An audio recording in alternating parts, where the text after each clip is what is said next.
Hey everybody, give it a second for the live thing to do its live thing, I guess. Hope everybody's doing well.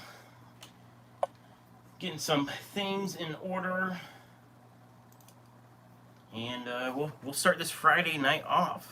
Hopefully audio is working and video and all that stuff. Water, get the coffee. So, hang on, Von Yinzer. I will respond to that in a second. We get into live chat. GB was the first one here. What's going on? Fish and Floral, Rescue Dog Treats, IHSP, Matt F. Good to see everybody. Von Yinzer said, get the coffee. Von Yinzer, tonight was a special night. I got the extra large coffee from Dunkin' after work. I was just super tired this afternoon. We actually got kind of slow at work shortly after lunchtime, and when it kind of gets slow, you start losing your momentum. And I got off work, shipped some orders, so I had to come home, package the orders, shipped them, and then on my way back from the post office, I stopped and got some coffee, but my coffee's out. So that's why I'm now on water. I try to drink after work. I usually have a half a gallon jug of waters. I don't have that tonight, but I have a regular water bottle.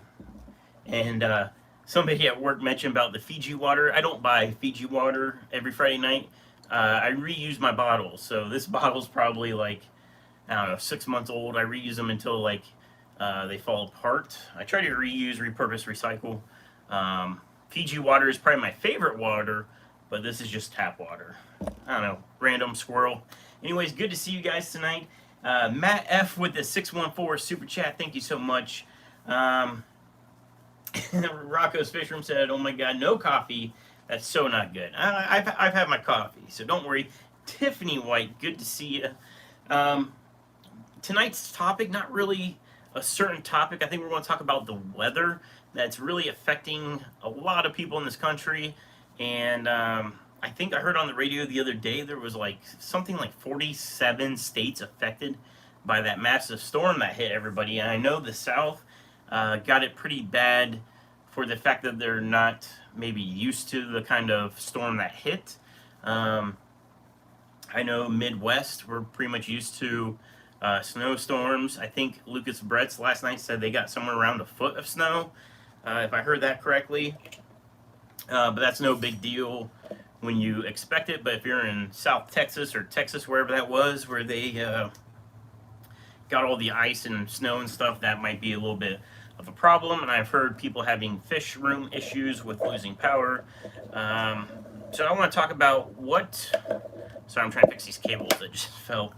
So I guess tonight I want to talk about what would happen if I lost power, and how would I try to save my fish or fish room. And the problem is, if I had just a fish room, I could focus just on trying to heat the fish room, but I have tanks in my fish room, in my family room, and 2 tanks in this office. So it would be a little bit more of a struggle. So first things first is that I guess my initial process would be, let's get I have 3 different electric space heaters. Let's get those onto my power inverter. My truck's got one built into it, and just to keep the room temperature from dropping too quickly. I heat the fish room by the air, not by individual tanks, so that's perfect. For here, it's going to be a little bit of a different situation. If it was going to be a prolonged outage, I would probably have to try and move the fish. I probably would just use a 5-gallon bucket, move them out to the fish room, heat the fish room, and then put air on the buckets, and then do water changes to keep the water fresh and clean. If all else fails, I have propane heaters. Those work better than electric heaters, but I don't want to burn propane in the house if I don't have to. Nothing wrong with it. I use it in the garage. I work in the garage over winter with the propane heater. Not a big deal, but I would prefer just to have electric. But the biggest thing, and then as far as the house, I have a fireplace. Fireplaces, so I used to live, before I bought my house, I lived with some roommates. In the house that we had a wood burning stove. That worked like 50 times better to heat the house than a fireplace, because really with the fireplace, in front of the fireplace gets warm, but most of the heat just goes up and out the chimney. But I could burn wood. I have like a cord of wood in my backyard, so I could, try to heat the house. It's not really going to do much, but I could do that. The biggest thing which I should invest in, and right now is really not the time as far as cost wise, but a generator.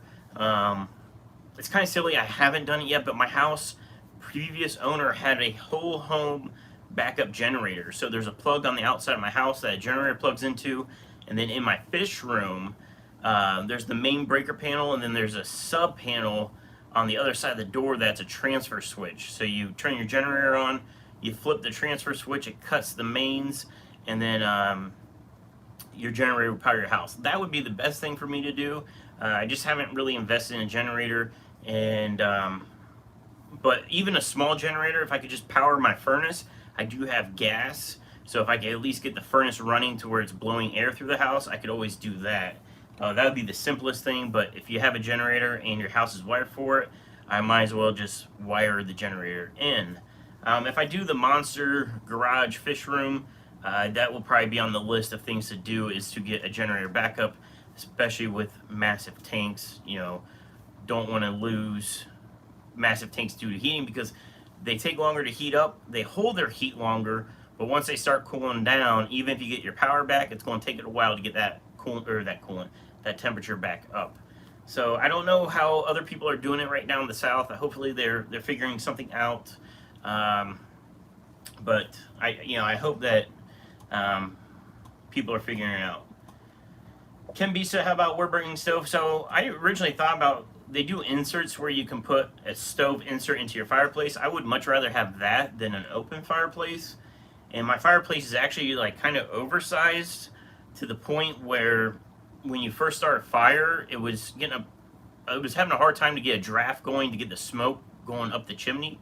So like the first 5 to 10 minutes of starting a fire, smoke would roll out into my family room. I ended up fixing it. They sell these like header plates. They're just steel that basically kind of makes the front of your fireplace like a little bit shorter, and that allows the smoke to basically get trapped inside the fireplace until you get the heat going to basically siphon the smoke out. But I would love to have a stove insert, and if I did, I probably would use that way more often to heat the house. But with natural gas, it's really not that expensive to heat my house to begin with. My old house I lived at with roommates, the reason why we had the wood burning stove was they had electric heat, and the electricity on that like heat pump, like I'm sure maybe it just wasn't efficient anymore. I don't know, but it was stupid expensive. So we burned strictly the wood stove all winter long.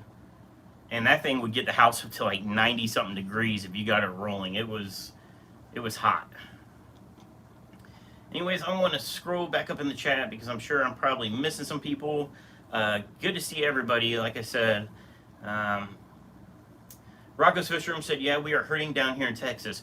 I was going to reach out to some fish tubers down in Texas and maybe do a coast stream with them, just to kind of talk to them about how things are really going on down there as far as, trying to not only save fish room or fish tanks, but how daily life, like, I don't want to make it sound like a war zone, but when you're hit hard with something you're not expecting, there might be a lot of tips and tricks that people down south are finding out that they can spread to other parts of the country. So it's just good knowledge to have. So I was going to reach out to like Texas Fish Room and see if you want to do a co-stream and we could chat back and forth. But Ken B, thanks, good to see everybody. Good evening from the UK. Good evening. It's got to be kind of late there, right? Good evening from Auburn, New York. Jeffro's Fish Keeping.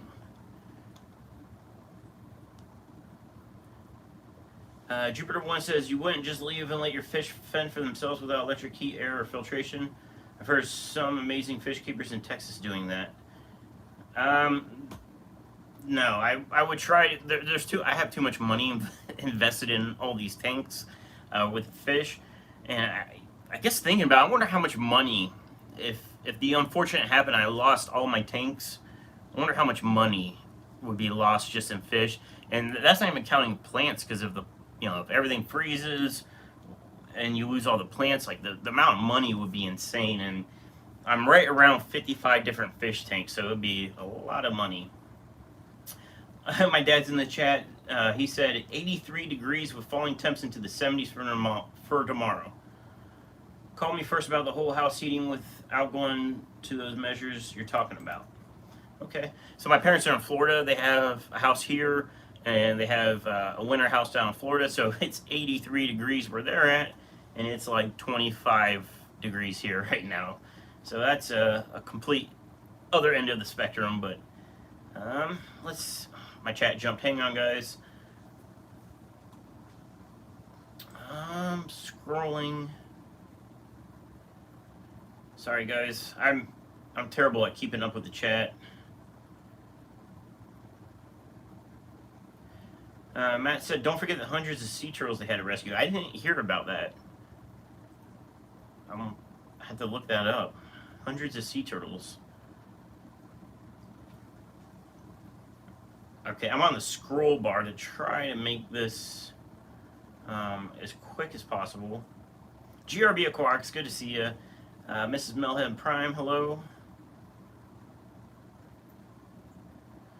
Ken said that my parents have several wood-burning stoves in Vermont and they work great. Yeah, I mean, I wouldn't mind having a wood-burning stove. Chevy Fish, good to see you. Thank you for linking the website. And I got some updates on the website I want to tell you guys about. Ohio Fish Rescues here, hello. Oh, my chat's jumping. Salford Lad said, at SC, nearly 2 a.m. here in UK. I blame Ohio Fish Rescue for keeping me awake. Yeah, Friday night Fishy Live will do that to you.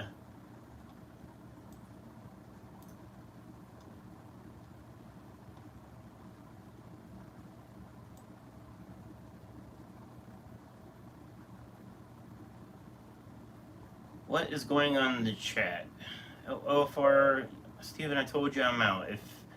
If you guys are starting crap in the chat, let me know and I will take care of that. OFR behind the scenes, is that Willie Nelson? Good to see you.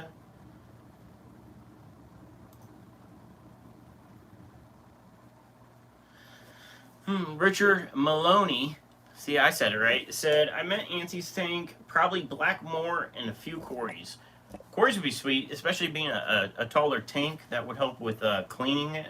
That's a good idea.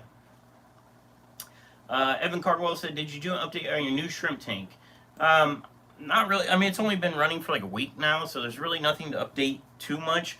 Right now, since I've been actually actively feeding the fish tank, or the shrimp tank, I'm getting algae, which that's going to be a process of letting everything kind of settle in. You know, that tank just had snails in it, so I wasn't really feeding it.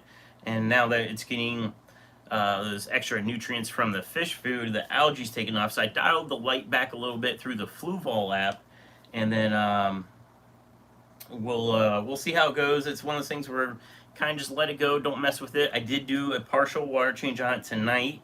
You know, the shrimp are doing fine, and I'm looking at the tank, trying to think about it as I talk. But you know, we'll give it a few weeks and let everything kind of settle, and then we'll go in from there. GRB said it's 9:45 a.m. here in Western Australia. Have been transferring fish fry to new tanks. That's awesome. Suanne Campbell said, dumb moment, I'm saying hello to all of you, but still in OFR's live chat anyways. Hello, Steven, and hello to all the fishy people. Well, hello. I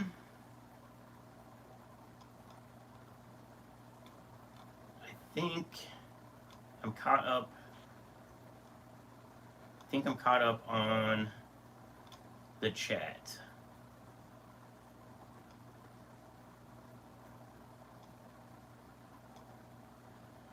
I think so. Okay, I did get the super chat right, Matt F. It shows me a little notification about super chat and Richard's super chat. Thank you, Richard and Matt. All right. Website. Let me pull up the website. And, well, actually, before I do that, fish. I think I mentioned before. I'm looking at bringing in more Corydoras species. So right now I have in the fish room that will be available for sale Melani Corys, which are the ones that I accidentally bred last fall. So I'm gonna have some tank bred Melani Corys. I got the green Corys, the albinos. So I found some salt and pepper Corys, which bred sometime in my tanks because I sold those all off last fall, and now I have more of them. So apparently they laid some eggs in the moss, and I never caught it, which is good. Like not caught it, like oh I would got rid of them, but I just didn't know. So I got some tank bred salt and peppers, and I think I did see a Habrosis Cory, which I didn't know, and it's just a single, and I haven't had parents for a long time, so I think it's just a single Cory. It's kind of the problem with planting tanks is that fish hide, and when you think you don't have any more, one pops out. But I do plan on bringing more Corys in that are different, and here's my list. And I mentioned this in the other live stream, but let me zoom in. It's so oh, it's not what I want. So green laser Corys are the first on my list.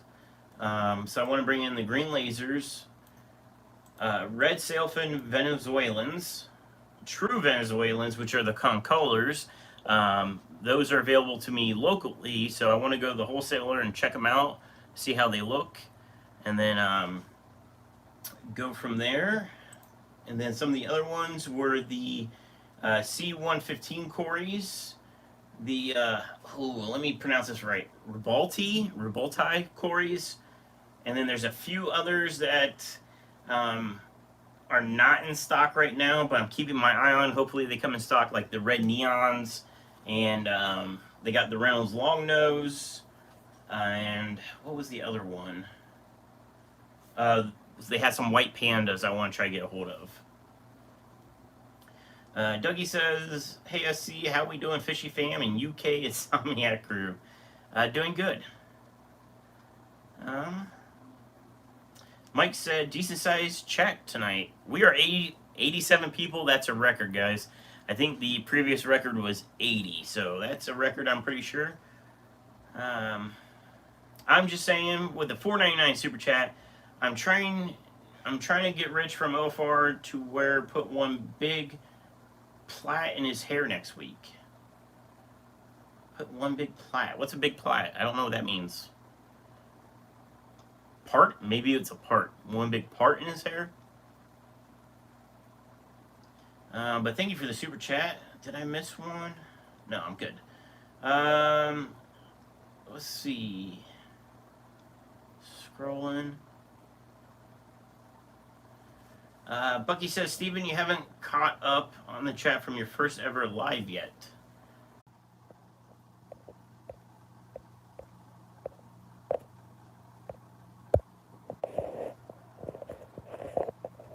Oh, hey, I think we're back. My phone, like, locked up. I don't know what the heck happened. Sorry, guys. We're back. We're back.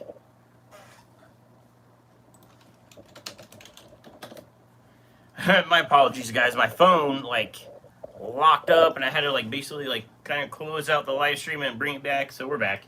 I don't know what was going on with that. Sorry for the frozen thing. I knew there was an issue right away, but cool.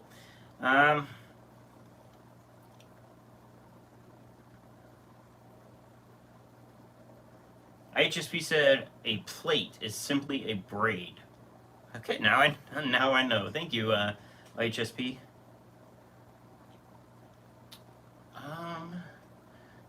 Adele said can't see any eggs, to be honest.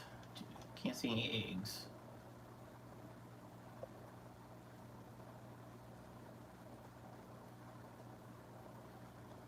I'm guessing fish eggs, something's breeding. Oh, neons. Cool.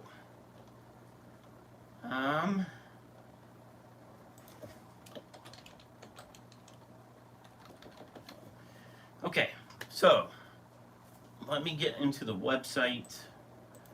I'm trying to remember. Oh, so blog is up. I'll post that link in the chat. You can check it out after the live stream, I guess. Mrs. Metalhead wrote a blog for the website. It's just a real a short, only takes a couple minutes to read. It's a how-to blog using API master test water kits. And I'll show you guys the link. It's in the chat. I was going to edit the blog and put some pictures in there. My beard's all crazy tonight. To kind of help work through using API test kit, the master test kit, which I have one sitting on the floor. We're going to work on doing more blogs, more how-to blogs, I think are kind of what I want to focus on, and maybe some species blogs. So that's new. On the website, and I'm not shipping fish right now because of the weather. I think the post office, UPS, is doing pretty well with getting packages to their destinations quicker, but right now because of weather, I can't ship. So I'm just holding off, waiting on temperatures to come up.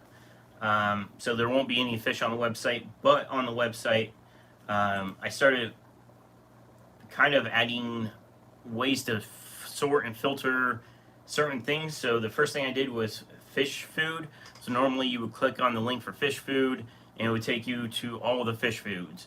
Well, now when you click on fish foods, you can select, do you want to look at everything or are you looking for a specific brand? So right now it's just listed as like Fluval, which would be the bug bites, which are these guys back here. Hikari foods, which are all over. North Fin foods, which are kind of all over. And Sarah fish foods, which are behind the camera, but that would be things like the catfish chips.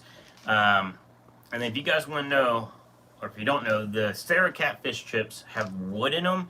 So these are going to be really good for plecos that like munching on wood. The Brilliant Bristlenose are one of them, and the Clown plecos are the other. Clown plecos like wood, and the tank, they're in with my Vienna guppies right now, and there's no wood in that tank, so I'm giving them the Sarah catfish chips because it has wood in it. So that's that.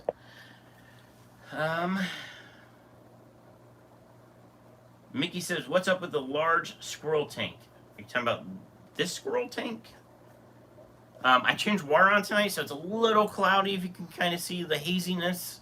I did like a 50% water change, and that kind of stirred everything up, so that will be back to looking good probably tomorrow. I noticed that the flow on the canister filter seems a little bit low, so I'm probably going to tear it apart and see if it's full of sand again. But that's a tomorrow thing. That's definitely not tonight.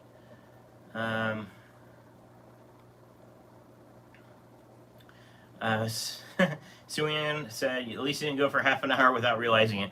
I knew it right away because my screen went black on that, and then my computer screen started doing the spinny thing. I'm like, oh no.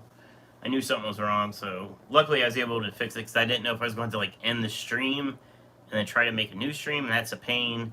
That's when you lose like everybody, and it's a pain.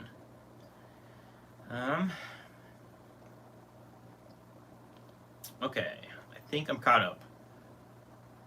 Scroll tank. Oh, the Haley Trip tank. Oh, you're talking about the 200-gallon cube. So the 200-gallon cube is going to go into the garage once the garage gets converted to a fish room.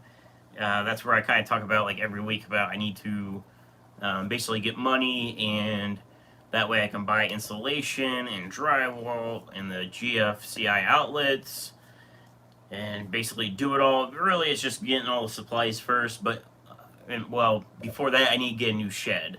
So I need to buy a new shed. That way my car stuff can go out to the shed.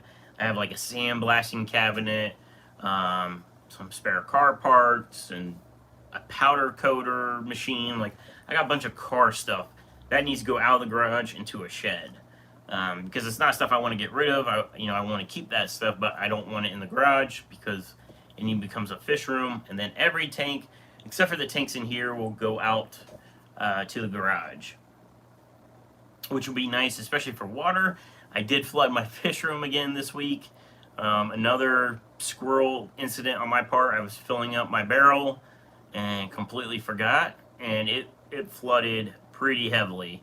I do have a water sensor, and so I didn't hear my alarm go off, but my phone calls me when there's a water leak, and it also calls my sister. So I got a phone call from my alarm company saying that there was a water leak, and then my sister called me saying, hey, or she texted me, she's like, hey, you have a water leak at your aquarium, because it just says water leak aquariums.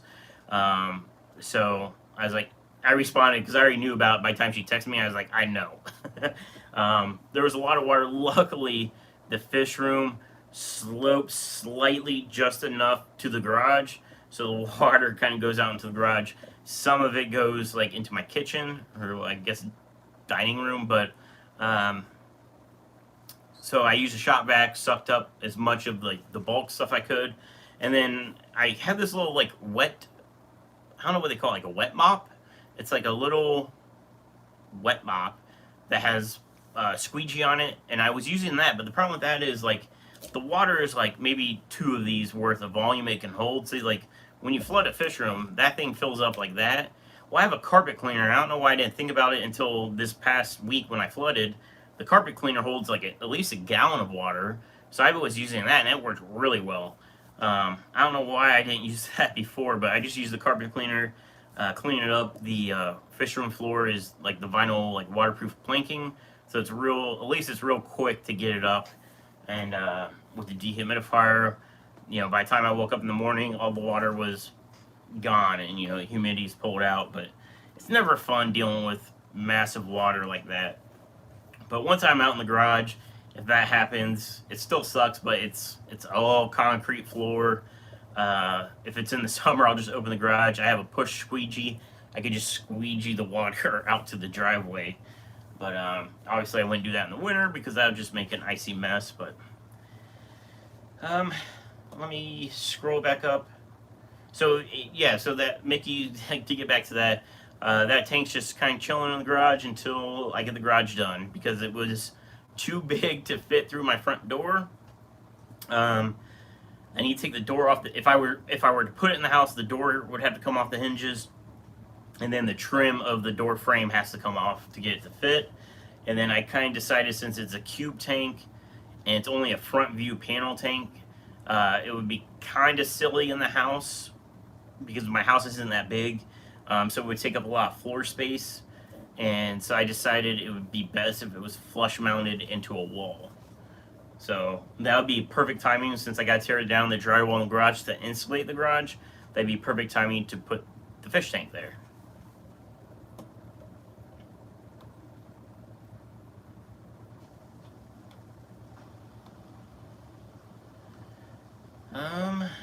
Scrolling.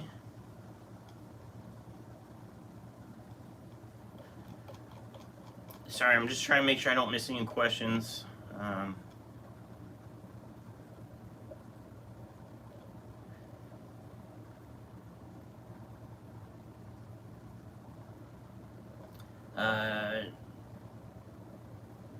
Dylan, I think it's Dylan or Dylan. I think it will get down to 6, like they were calling for. It's been a while since it's been that cold here in Ohio. If they say it will get down to 6, I believe it. I know our lows, like the next couple days, I think are like in the teens, and it's definitely been single digits even here in Columbus, and I know up north it gets even colder.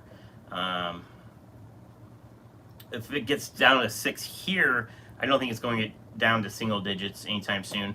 Although I do know Marysville, which is like 45 minutes away from me, earlier this week had a non-wind chill. Oh, I thought the radio said of like -10 without the wind chill or something crazy the other morning. So that would suck. But right now, I turned up my heat in my house. I'm rocking out at 70 degrees right now. Usually I keep my house at 67, but it's just been so cold that 70's been pretty good. And then if it's really cold, I'll bump it up to 72. If a big storm's coming, I might even raise that up to 74, just to try to get some extra heat in the house in case the power goes out for a few hours. Just a little bit more buffer. My house itself is pretty well insulated. It's got all new insulation when they remodeled it like 5 years ago. The attic insulation's like, it's like that thick. It's almost 2 feet thick because they have like blown in insulation, and there's like tape measures that are on the attic rafters, like, I don't know, every 10 feet, so that way they can make sure they spray it in evenly. It's like almost 2 feet thick.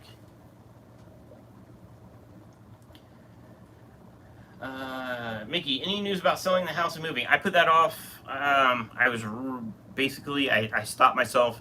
I felt like I was rushing everything, trying to like sell stuff to get more cash, and I'm like, you know what, let me just put that on pause right now. The house values in my neighborhood are still going up, so no huge rush on that right now. So I think I'm just going to stick it out and make the garage a fish room for now, and see what happens. I would love to be on a few acres of land and have a dedicated like fish building, but that's going to be a while. I need to focus on some other things first.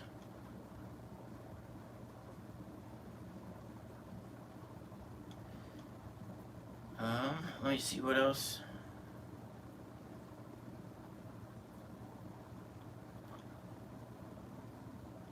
I'm just saying, can I use a sponge filter in a 120-gallon tank? Yes, absolutely. You would want to use like the large sponge filters, but you would probably need a couple of them. So my 55s, out in the fish room, I was running 2 sponge filters. It would be the same thing for like a 120. You would just run multiples, like 1 at each end. And you can run both of those probably off just 1 air pump. And, well, you could definitely run off 1 air pump. I was thinking like a nano pump, which is what I'm running this tank off of. This is a 55, and I was running 2 box filters, which are very similar to a sponge filter, like air powered. But yeah, for a 120, you can definitely run, you know, you put 1 at each end and call it good.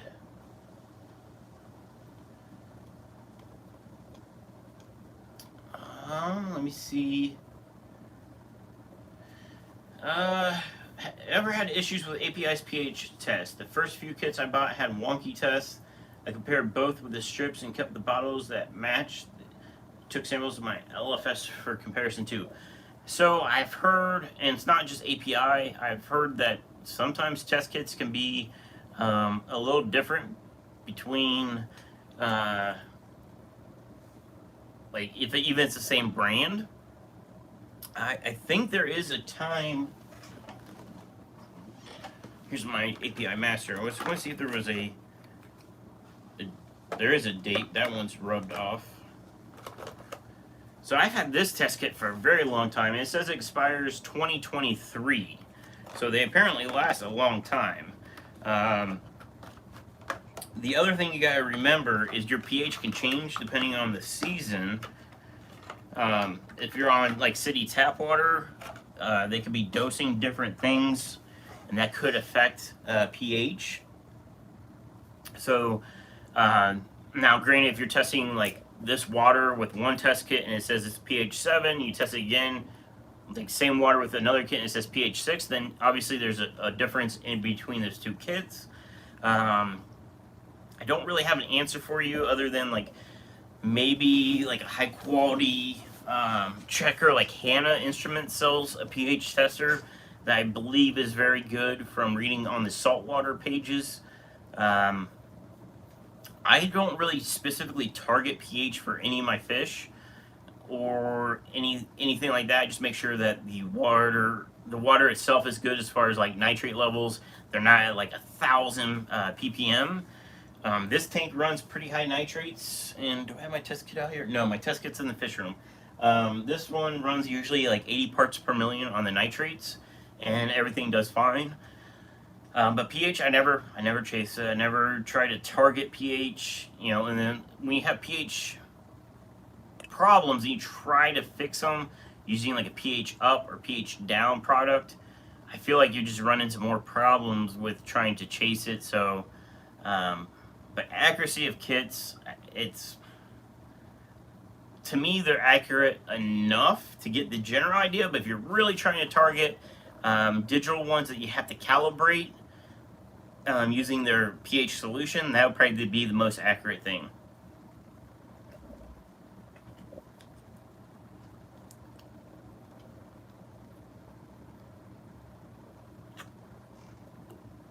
Alright, let me keep moving. Mickey said, cool, I thought I might miss it already up and running. Nope, it's going to be a little while. The plan is still make that a discus tank. I think a 200 cube with a planted discus tank would be super sweet. I already have the light for it. I'm using a Nilo Aquatics. I think they call them the Prism light. It's like the most powerful freshwater light that's built for an aquarium I've ever seen.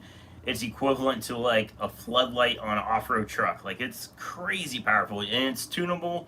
It's got dials on it. It looks just like a saltwater light. It's like kind of like the rectangular box that you hang from your ceiling. It does have mounts. I don't like the mounts that would put it directly on the tank, but it does come with like the little steel wires so you can hang it from the ceiling, which is what you wouldn't see the light, so I'm not worried about hanging it from the ceiling, but I'll probably hang it from like a 2x4 or something like that over the tank.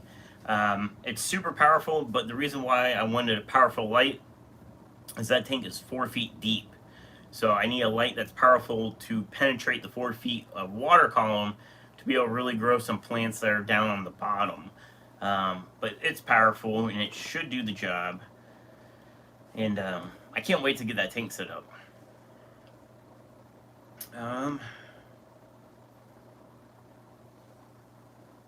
Okay, I think I'm good there. Good there. Chat just jumped, sorry guys.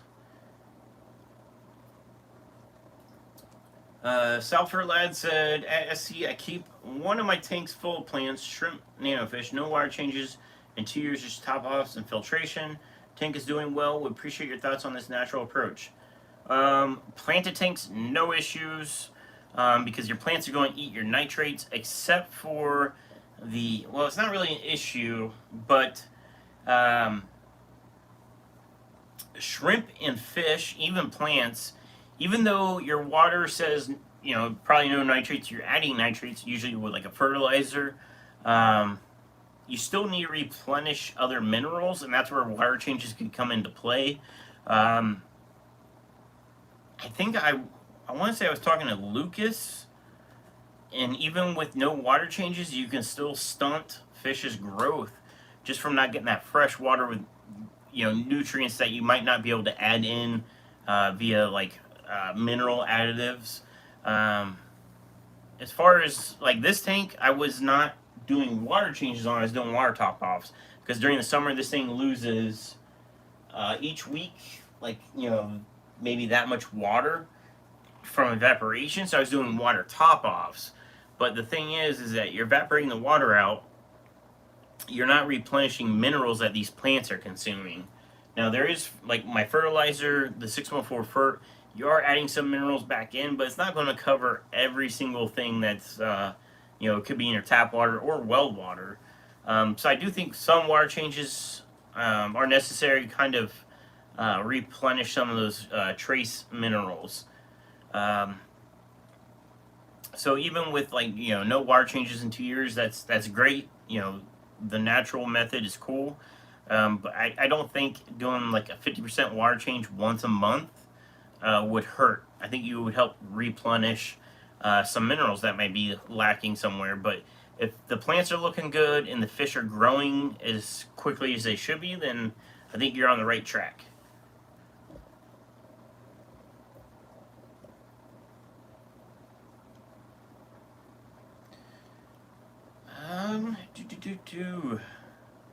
But even with natural tanks, I still recommend having air stones. Like this guy, like I end up removing this tank had 2 box filters on it, plus the canister filter. I end up taking the box filters out and just running the canister, and that canister is mainly for flow for the pluckos. There's a lot of pluckos in this tank, but I still feel way more comfortable running air, keeping the oxygen up. That also helps break up the biofilm on the surface, which biofilm was driving me nuts on this tank. So that's why there's an air stone. So I still recommend air stones, even if you don't run like filtration. or if you still run filtration, then you're good.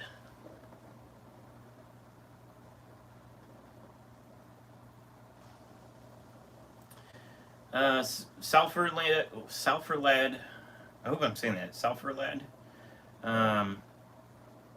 Thanks at GRB thinks it's very minimal filtration after 20 years fish keeping.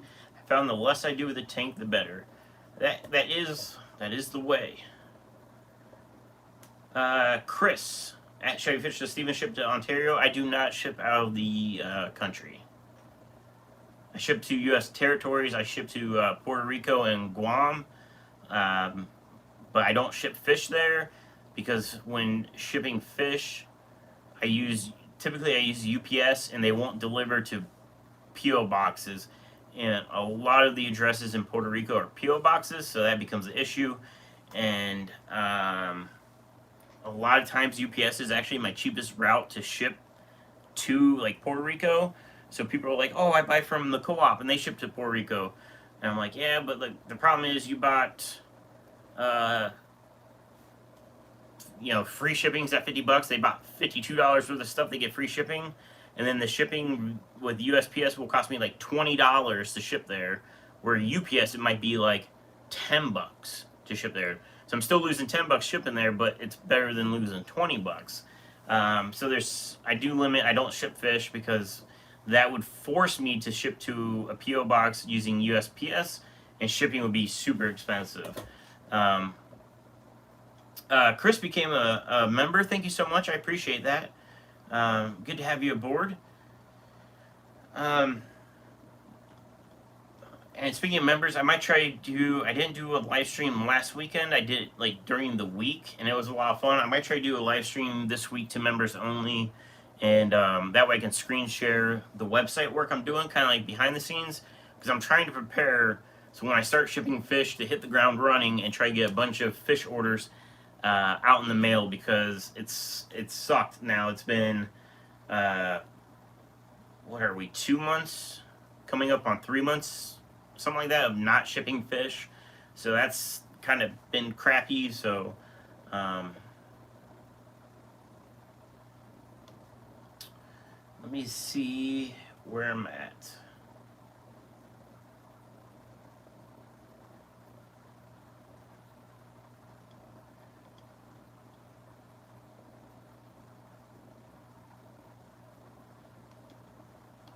I'm trying to catch up. Hang on, guys.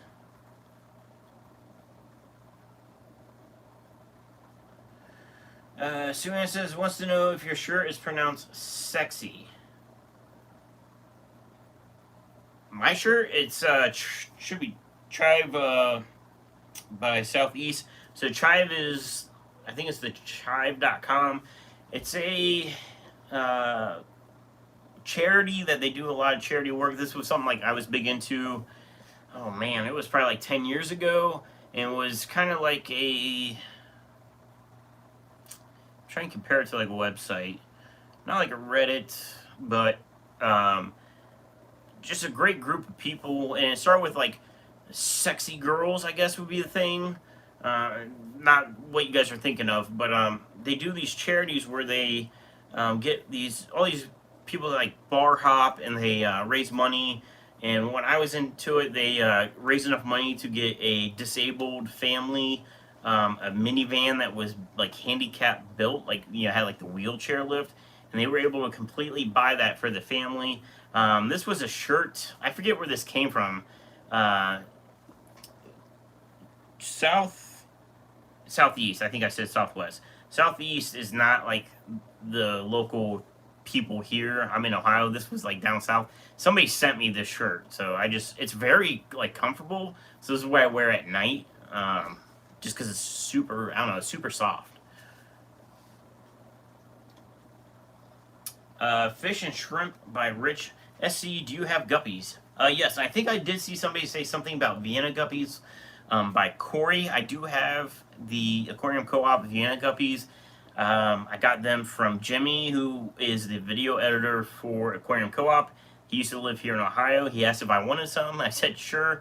There's a video on my page of me like physically getting the guppies from Jimmy. So that's kind of like, You know, there's people that sell Vienna guppies on eBay because they're trying to, you know, play off of that line of fish, but they're not the aquarium co-op ones. These are the aquarium co-op ones, direct from Jimmy, who got them from Corey. They're breeding, and they probably will be for sale when I start shipping fish again. So that will be a good email that I send out when I start shipping fish again. There'll be a whole email. It'll probably be long of like, hey, we're back shipping fish, and there'll be what's new, and that will probably be on that list. It's probably, so those are breeding well, but they're putting out a ton of males. I could be selling males all day long, but people want those as a pair, and I'm just not getting that many females out of them. So until I start getting enough females to start making a lot of pairs, it might be a little while. And there's been a list of people that want them. I haven't figured out pricing yet. I just wish they were producing like hundreds a month. Then it wouldn't be that bad. But right now it's like I've had them since last summer, and I have maybe like 5 pairs. Like, they're just so slow on producing females. I don't know what's up with that line. They're male heavy. So I need to start splitting those off into more tanks and really try to get them going, because the females are plain. The females look like a plain guppy, but the males are amazing. The patterns on them are sweet. They're kind of like a Bengal tiger line almost. But do I have guppies? Yes, I have those. And then I have this line of guppies I've been kind of crossbreeding. They're male tuxedo guppies and some females. They're crossbreeding with green cobra guppies. And somehow I'm getting, you got the green cobra guppy, you got these blue tuxedos, which are blue and black. And somehow I'm getting this, like, I got some pictures.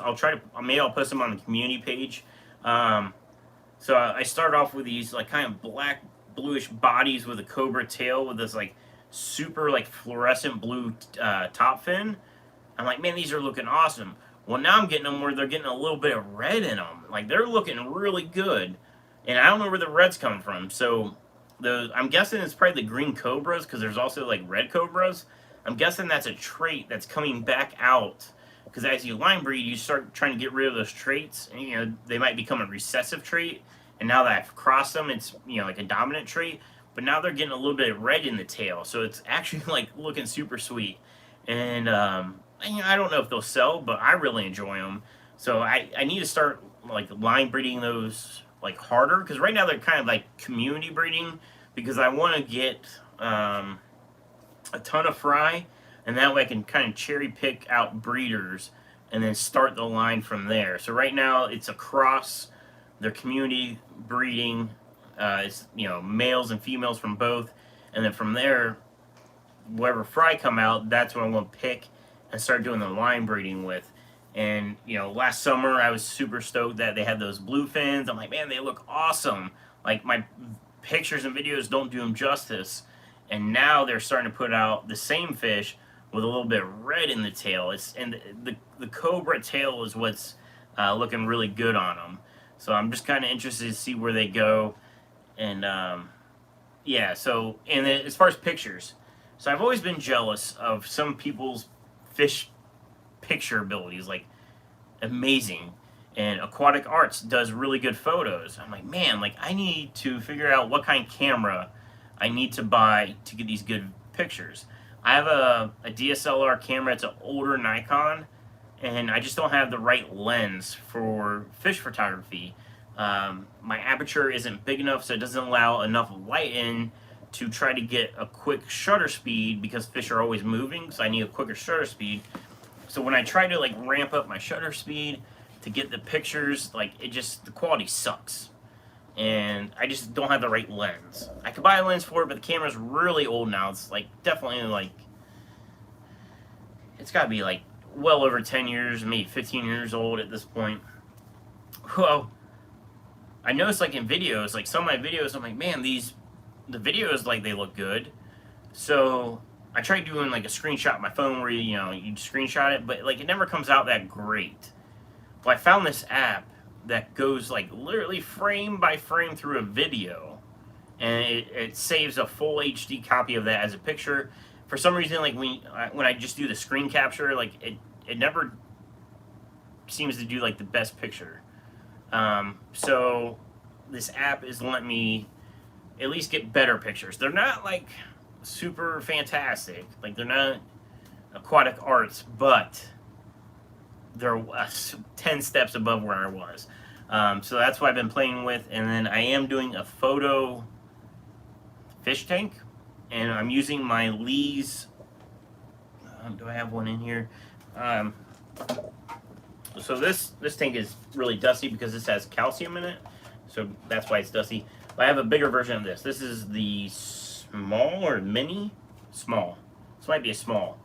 I have a medium one. It's just a little bit bigger. I'm going to black it out, except for the front view, and put a light on it, so that way I get really good light, and make a photo box. So I can put a fish in there, take a good picture or video of it, get good pictures, move on. So that's what the next step to the website's going to be, because currently a lot of the pictures on the website are directly from my wholesaler. They're just like really crappy quality pictures, but they're freebie pictures, so that's why I use them, because I just haven't been able to get better pictures myself. But now I'm working at trying to get better pictures. So yeah, the other thing I saw that you can buy is a hood for your lens. It's like a rubber funnel that goes on the end of your lens, and then you can put your camera up against the glass. But you don't have to be like right against the glass, but it gets rid of all the glare from the picture. So that might be something else I kind of look into. But right now, the whole taking video of my phone's been doing pretty good. So I'm going to start, after I do like the fish box, and all I got to do is spray paint a box. Like mask off one panel, spray paint the rest, put some black gravel in it, and I should be good. I'm going to give that a shot, see how that does, and then go from there.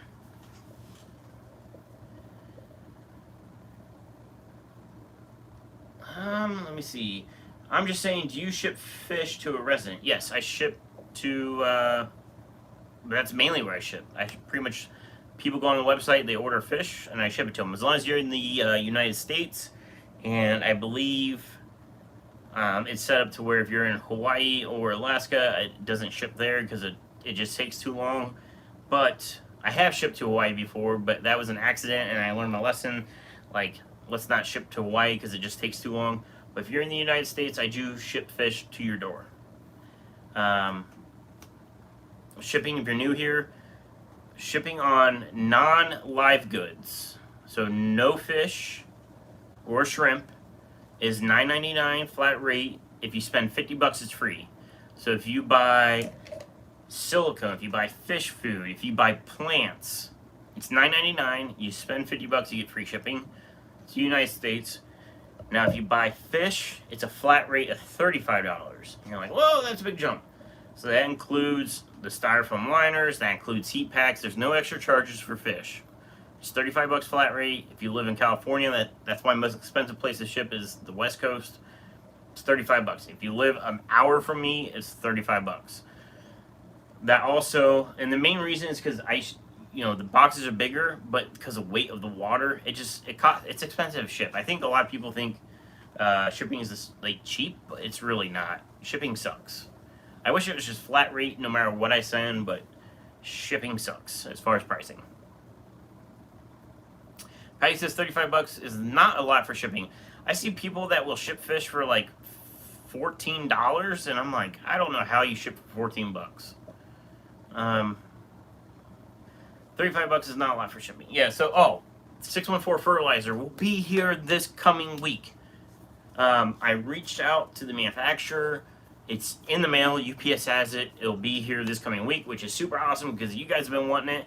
I got 2 cases, so that's 30 bottles. That's what I got. And I was talking about shipping.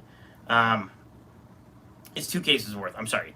It's 2 cases worth, so it's 30 bottles, 1 box. And that 1 box, because I was talking about how shipping is expensive, that 1 box cost me $60 to get shipped here. So that's why I was kind of like dragging my feet on how much fertilizer to bring back in, because every box is $60 on top of what it costs to get the fertilizer.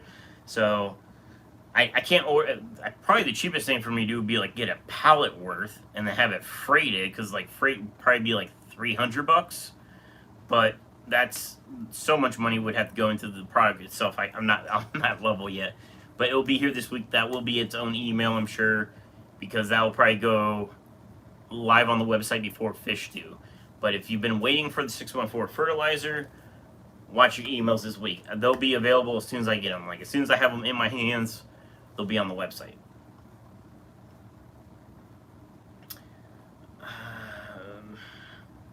IHSP said, I've been shipping B. I've seen shipping be $60 minimum. Yeah, there's some people that will ship overnight for like $40, and I can't even touch that, and I just don't think I do enough volume to get better rates. Because overnight shipping for me like is super expensive. I think it's like $80 and up for me, like overnight stuff. So I try to do the 2 days.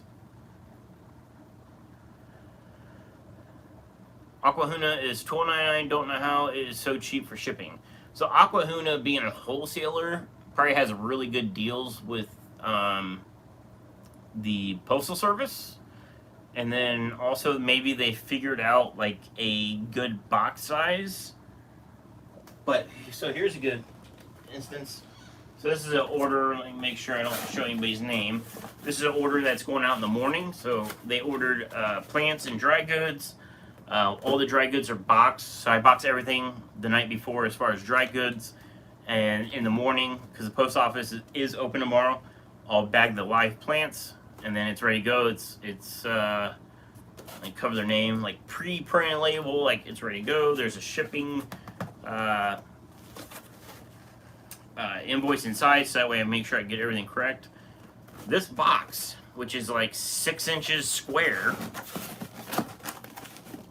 is going to Missouri, which is like 3 states over.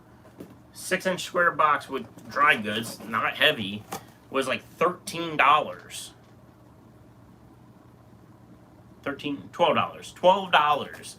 So like, if Aquahuna ships this out, I can see that as long as they have good rates.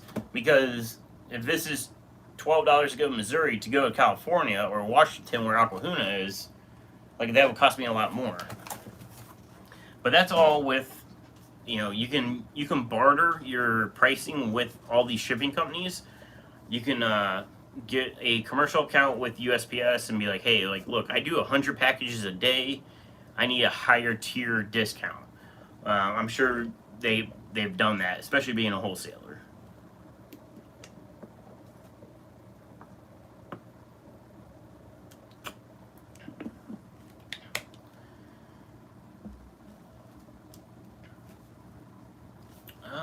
Kevin said at SC I couldn't use it on the tanks I have, and they were $5 a month before I could try them. Okay, there we go. Kevin said the Lee specimen containers are so expensive, and the flue ball hang-on breeder box were amazing, but I didn't have a short rim. Yeah, the Lee's specimen containers, I sell those. I sell them a lot. I don't even know how much they are. Let me see how much they are. Which, I don't know if they're listed on the website, because I think I'm sold out. And I had it set to where, like, some things were being... Yeah, it's not listed on the website. I have to get into the back end. It would pull things off the website if it was sold out. So that way you weren't looking at, like, a page of sold out stuff. Let's see. Please. I know they're not cheap. It sucks because, like... It's a plastic box. And the thing with Lee's specimen containers, here's my gripe. I have 2 or 3 I use in the fish room. Like, they're just spread out for catching fish. Yeah, so the large Lee's is $10.99. They're great for what they do. Let's just say this is the Lee's container. The problem with Lee's, and Lee's actually makes this is Critter Keeper. You drop it, the thing breaks. This one's even cracked. So I dropped this at some point. I don't know if you guys can see that. They sell one that's like crack proof or whatever. Like the plastic's different. Like it's not as brittle, but I think it's way more money. So like make sure you don't drop them. and that, you know, I dropped this at some point, cracked it, and now I just use it to mix fertilizers and stuff. But they're great for what I do. That, you know, when I catch, you know, shrimp, that's what I use. Catch fish. If I'm trying to take pictures, which have been really crappy, that's what I use. They're great. They're just, yeah, $11 for a plastic box. Yep. Let me see if I saw any more things tagged at me. $12.99, I think. Is it $12.99? Okay. Furloughs Aquatics, what's up, SC and Fish Fam? Hello. Hope you're doing well.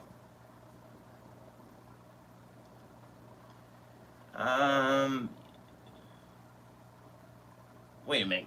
Kevin said I have 11 Aqueon tanks, even those I can't use binder clips on. All of my tanks are Aqueon, so why can't you use... Why can't you use the Lee specimen container? I mean, it even fits on my 55s, which are even bigger lips. Let's walk out to the fish room, because I use the $1 per gallon sale, and those are all Aqueons. So I'm not sure what the issue is. Do I have one out here? I think they're all in the fish room. What time is it? Oh, does anybody know if Lucas is going live tonight? Because I know he had that little mishap where he accidentally went live last night thinking it was Friday. Yeah, so like, here's two of them. I have them stacked up. So let me flip you guys around. So these are Aqueon 10 gallons. You know, they just sit there. 29. Here's their 55. I mean, they just... I don't know. I don't know. Stay. Stay. Guess whoever was asking about guppies, these are the Vienna guppies. You can see there's, you know, one, I don't know, there's like a dozen females in there. There's a bunch of female juvies. These girls, I was about to say these guys, these girls need to get a little bit bigger before they're sellable, but there's a lot of males. So these guys will be for sale soon, I hope. Okay, so here's some of the crosses. You can see there's that red I was, oh, focus, sorry guys. I'm trying to look for my phone. Like, there's some of the red popping through on some of them. But the ones that I want to pull are actually, these are the ones I'm crossing. So, I need to get the camera going because the blue is very fluorescent on these guys. And, like, on my phone, it doesn't look fluorescent. But they are super bright. But they're getting this yellow cobra tail right there. And there's a couple that are getting red in them, which looked super awesome the other day. Right there, that guy. Oh, sorry, the glare. So he's got the blue top fin, and he's got a yellow-red tail. It kind of looks like a rocket. And that, I think, is super awesome. It's like a rocket killifish, but... like, this dude's definitely going to be a male breeder. But, yeah. So that's what the guppy line is I'm working on. And they'll probably end up moving to the fry rack when the fry rack moves out to the garage. Sorry, I'm sure it's loud in here.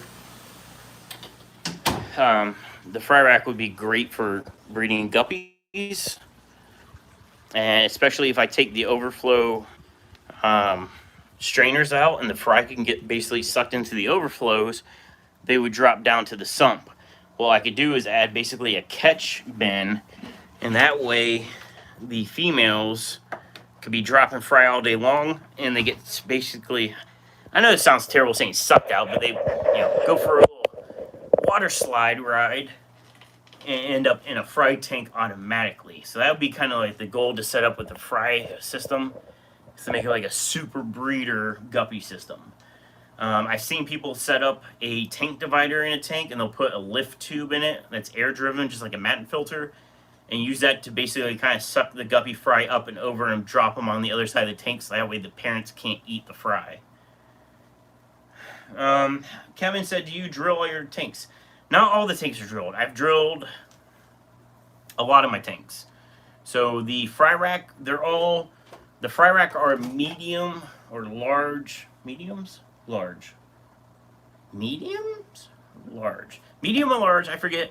Lee's Critter Keepers, which are plastic. I drilled all those, which was super easy. And I made a template, so I drilled them all exactly the same spot. So those are all drilled. And then my glass tanks, I drilled 5, 10, 15, like 20 tanks out in the fish room are all drilled with bulkheads. So I do water changes, the flow through system. Those tanks are actually drilled a lot because it's triple tiered 5, so it's like 5 tanks, 5 tanks, 5 tanks. Well, the bottom 5 tanks are sumps, and those tanks are drilled front and back, so they're drilled twice. And then the guppy tanks, those tanks are not drilled because I was like, oh, like, you know, after I did the drilling on these tanks with all water changes, I want these tanks to be manual water changes so that way I can keep my eyes on them. Terrible idea. I should just drilled them because when I import fish and they're brand new, I'm doing a lot of water changes on them and treating them with medications. If I would have drilled them, it would make my life a whole lot easier to do those water changes. I don't know what I was thinking. I don't know why I thought it would make me a better fish keeper, when all reality is it just made me do a ton more work because I still look at all the tanks every single day. But yeah, those tanks end up in the garage. They're all getting drilled. And they're going 100% Wi-Fi water changes. That way I can focus on feeding and enjoying the fish.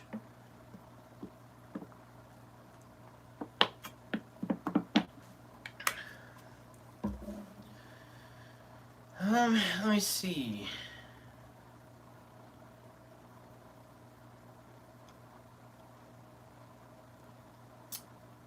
Binder clips. What you talking about binder clips? I have no idea what the binder clips are talking about.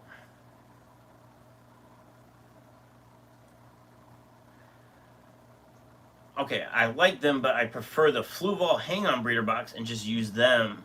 Just use the containers. The only issues are they're $15 now and $10 for shipping. In October, apparently they were under $7. Are you talking about the Fluval breeder boxes? I don't know if I've ever seen a Fluval breeder box. What's a Fluval breeder box? Oh, so it's just like the standard breeder box.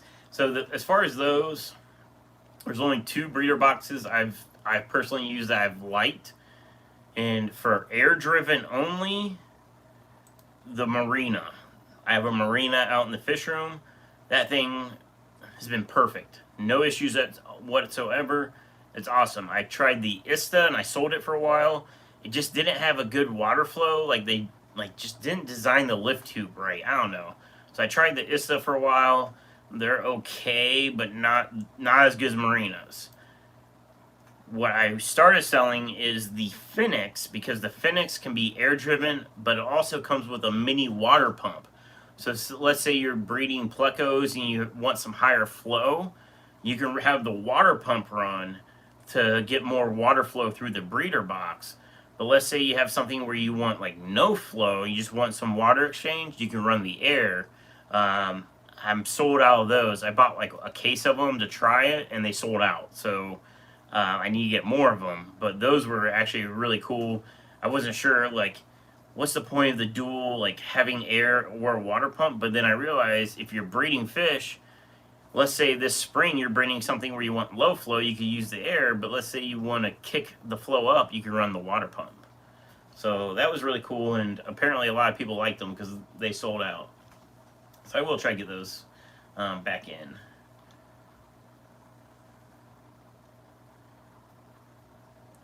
They had them on sale for like $8. Yeah, sales, sometimes you gotta catch them. Okay, well, LRB went live. I've been live over an hour now, so I think we're gonna call it quits. Thank you for all the super chats tonight. I appreciate it, and the new member, super appreciative. I'll try to do a live stream. I don't have to work this weekend, so maybe tomorrow or Sunday. I don't know how things will roll out, but that last like members only live stream was a ton of fun, kind of like uncensored, just kicking it with everybody. So maybe I'll try to do one. I don't know if it'll be tomorrow or Sunday, but I'll try to do one. It'll probably be in the afternoon. But I look forward to that, and thank you guys so much. And I'll see you next Friday. And I think that's about it. I think that's it. Squirrel, keep taking along, guys. Thank you so much for hanging out with me. I do appreciate it. But see ya.